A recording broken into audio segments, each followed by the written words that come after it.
Kota Pekanbaru dahulunya dikenal dengan nama Senapelan yang saat itu dipimpin oleh seorang kepala suku yang disebut Batin.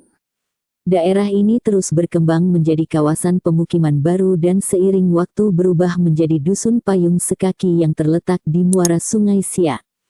Pada tanggal 9 April tahun 1689, telah diperbaharui sebuah perjanjian antara Kerajaan Johor dengan Belanda (VOC), di mana dalam perjanjian tersebut Belanda diberi hak lebih luas. Di antaranya pembebasan cukai dan monopoli beberapa jenis barang perdagangan. Selain itu, Belanda juga mendirikan loji di Petapahan yang saat itu merupakan kawasan yang maju dan cukup penting.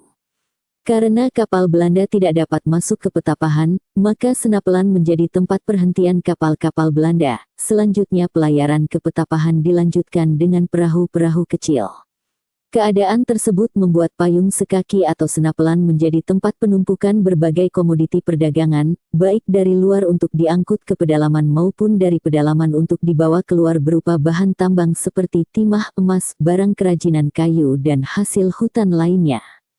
Payung sekaki atau Senapelan terus berkembang sehingga memegang peranan penting dalam lalu lintas perdagangan.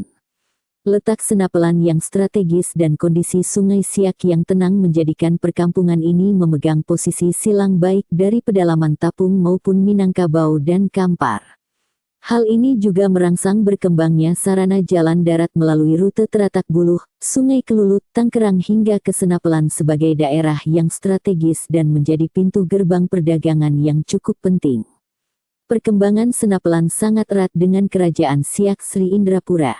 Semenjak Sultan Abdul Jalil Alamuddin Syah menetap di Senapelan, beliau membangun istana di Kampung Bukit dan diperkirakan istana tersebut terletak di sekitar lokasi Masjid Raya sekarang. Sultan kemudian berinisiatif membuat pekan atau pasar di Senapelan namun tidak berkembang. Kemudian usaha yang dirintis tersebut dilanjutkan oleh putranya, Raja Muda Muhammad Ali yang bergelar Sultan Muhammad Ali Abdul Jalil Muazzam Syah meskipun lokasi pasar bergeser di sekitar pelabuhan Pekanbaru sekarang. Akhirnya, menurut catatan yang dibuat oleh Imam Suhil Siak, Senapelan yang kemudian lebih populer disebut Pekanbaru resmi didirikan pada tanggal 21 Rayap, hari Selasa tahun 1204 H bersamaan dengan tanggal 23 Juni tahun 1784 Masehi oleh Sultan Muhammad Ali Abdul Jalil Muazzam Syah di bawah pemerintahan Sultan Yahya, yang kemudian ditetapkan sebagai hari jadi kota Pekanbaru.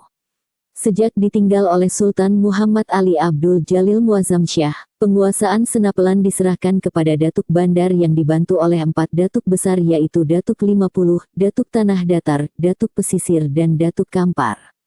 Mereka tidak memiliki wilayah sendiri tetapi hanya mendampingi Datuk Bandar. Keempat datuk tersebut bertanggung jawab kepada Sultan Siak dan jalannya pemerintahan sepenuhnya berada di tangan Datuk Bandar. Support kami dengan cara like dan subscribe channel ini.